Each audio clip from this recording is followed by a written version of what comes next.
And the same thing, I get up. Now today I work out different. I'll go to the pool and swim.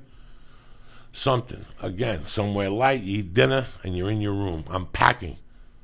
By 5 o'clock, I'm already packing. So when I leave at 7:30, when I come back at 12, nothing. All I got to do in the morning is put my sleep apnea away, take a shower, wash my pussy, drink a cup of coffee, take my vitamins, and go to the airport. How would you describe the road? Because I know it's business for you, so you can't really look at it this way. But it sounds, I don't know if this sounds mean, but just boring. Like if you were in a city, you might want to go see a baseball game or go. I used to have a lot of fun on the road. Yeah. And there was a time when you went on the road with your musicians, you were new to it. It was fun. You were Slash. That's right. You drink, you're snorting coke, you're going up there. Maybe you had good musical sets. Yeah. Maybe you didn't. Maybe, but you're going through growing pains. My first 10 years on the road were growing pains. We're learning. And you learn, and you learn, and you learn. And don't get me wrong, till 7 years ago, I would go on the road to fucking get high. I'm not going to lie to you and tell you it was nothing different. But even then, I took care of myself a little bit.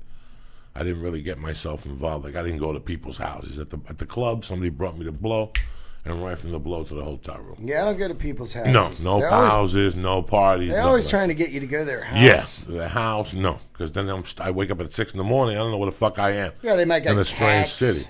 You know? No. See you guys tomorrow. Again, what do you want to do? I came to the show, and I want to see where you're staying. Listen, this is what's going on. I got a gram of blow in my pocket. But if we go back to the hotel, as soon as we get on, I'm going to put you to work. I have a boyfriend, then stay here and wait for your fucking boyfriend. I'll go home and jerk off by myself. And that's it. It's that simple. That's what it used to be. And I learned a lot going on the road with Joe. Joe would call me up and go, you want to go work out? Work out? What are you talking about? Bye. Click. Hang up on him. Fucking work out. I'm on the road. We'll work out. I'm about to order the three fire macaroni and cheese. I'm going to get myself a pastrami sandwich and a milkshake. You want to go fucking work out? What the fuck? Just a fucking death machine. And then they used to go on. Then they used to go on the road at first, and there used to be a lot of us. And I didn't like that. I never liked that. I don't like boys' bands. I don't like 6 people hanging out. But that's the way it was. And then I raised my hand, and he went on tour, and then it changed. I didn't like that. I didn't like getting up at 1. They always wanted to go to a fucking mall. Yeah. What am I, fucking 16? Yeah. You know, Rogan and Tate and Eddie, let's go to a mall. What the fuck? Go to a fucking mall. So people are like, that's the guy from Fear Factor. And 5 guys are standing around. Fuck you in the fucking mall. I'm going to go to no fucking mall. So I stopped going to the mall with those motherfuckers. And I learned that the least I was fucking around in the daytime, and the more I was by myself and in my head, the better I would do at night. Yeah. The more I was, and you know when you're in your head. I love Lee. I love when Lee goes on the road with me, but I don't. I never see him. I don't want nobody on the road with me. Yeah. I go on the road and I leave on Thursday. As much as I like you, Dean, you need the money you want me to take, I'll take it. But I got to be honest with you. Yeah. I don't want to see nobody. I don't know what the fuck you do in the daytime. I don't Yeah, want to go to museums. I went out with Bobby Lee. I never saw him once. No, I don't want to do nothing. And I never even took, because I didn't, like whenever I go to a show, I don't want to be in the way. But I know you like talking in the green room and stuff. But like when we went to Austin, I never called you for, I didn't know I knew kind of what your process was. But people would text me and be like, how's the road? I'm like, I'm watching TV. I went and walked around the area for a second. But I didn't expect us to be hanging out all day. I thought that would have been weird. It's just something I got over. Yeah. And as you move along, you realize that it's a waste of your energy. I'm about to do 2 shows. People fucking paid to come see me. Well, what it is, too, is your life. What people don't understand is for about 6 hours of your life, you're in front of about 5 to 1,000 people, strangers. And you're on. Just, oh, yeah, thanks, man. Oh, yeah, thanks for coming to show. Check my pictures. You're hugging people. Everything. So then the second I'm done, I run to the room and just chill, decompress all the way to the bottom. Just like, phew, man. And if I don't grab these personal times, I'm going to run out of gas. You know what I mean? Like, oh, I shouldn't have fucking told that.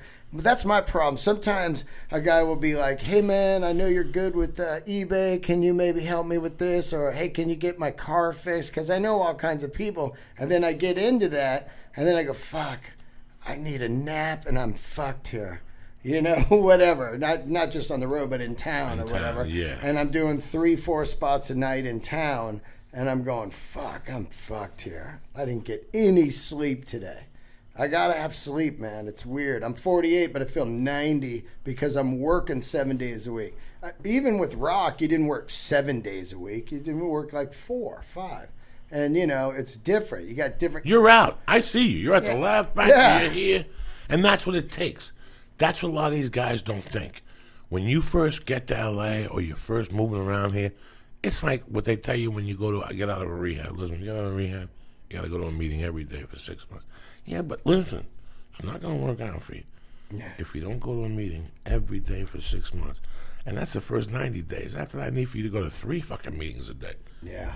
And that's when people crack. People don't know that dedication. People don't know. You know, when I got here...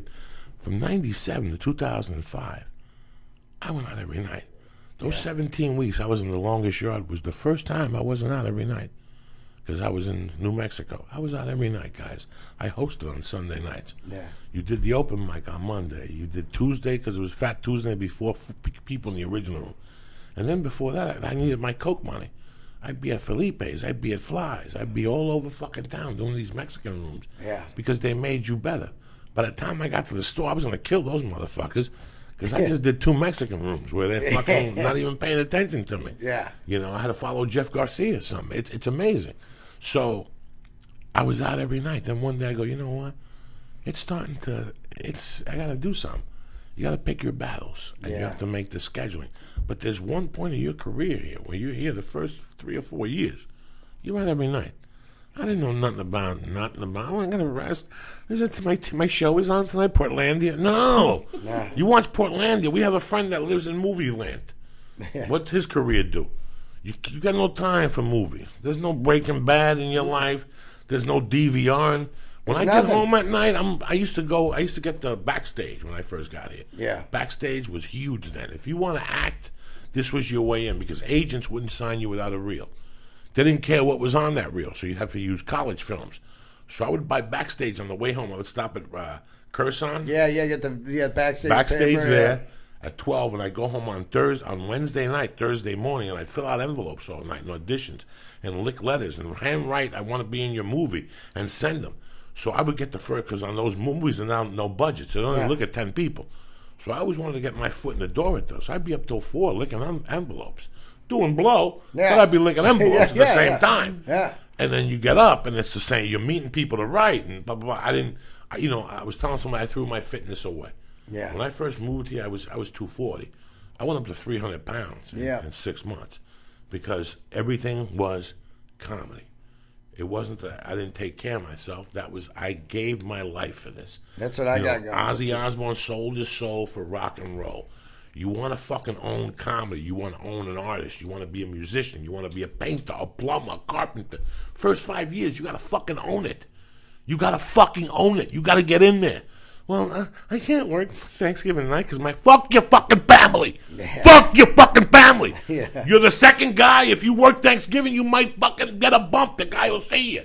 That's how you move up. Well, I've been there for 3 years. Well, work fucking Thanksgiving. You got to work. What the fuck?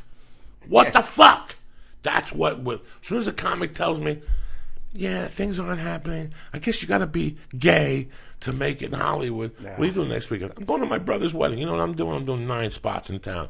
That's why nothing's happening for you. Yeah. Because they come out here and it's a fucking jokey joke. Let's go to the Improv and hang. There ain't no hanging. Yeah, there's no hanging. Ain't no hanging, dog. If you ain't getting on stage, there ain't no hanging. Why are you going to go down there and hang and talk to who? You hang on stage. Once you hang on stage, you give your goodbyes. You get your free dinner when you're broke.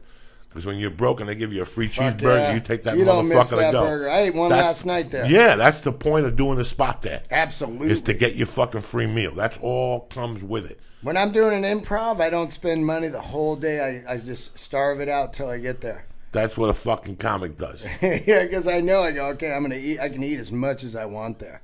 When you walk into the comedy store, the cherries fucking flinch. If you walk by the bar and the cherries are like, I'm going down, you're a real fucking comic. You understand me?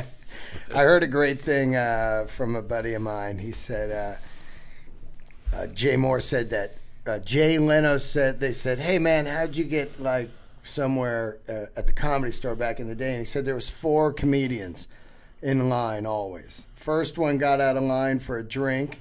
The next one got out of line for a joint. The next one got out of line for pussy, and I stepped on stage.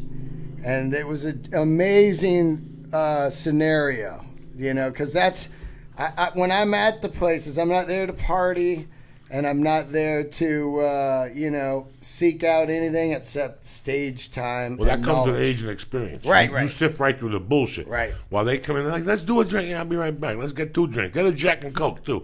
And I'm going to call for heroin. We're going to go back. Got this fucking moron. You just keep walking. Just keep walking. And you, yeah, that's a great job. Get the fuck out of here. You get in your car and you go to the next thing. You do another spot. Mm-hmm. And there's always the people that are going to be hanging out, you know. Hey, what the fuck?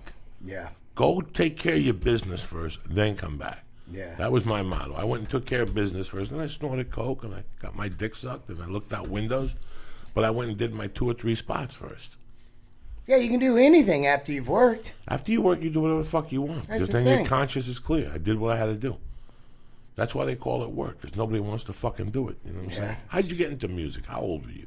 Now, you're from the Bay Area. Yeah, I got into music when I was. You know, I used to work at Rockin' Robins Really? at San Francisco in 1985. Wow. What's Rockin' Robins? It was a bar, a rock and roll bar that the lights, Cadillacs were all up in the wall, grills.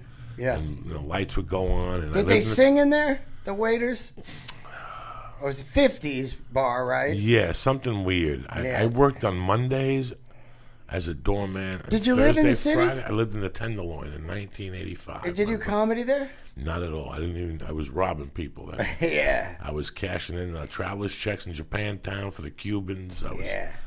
I was a bodyguard. I was selling blow. I did. Excuse me. I did everything.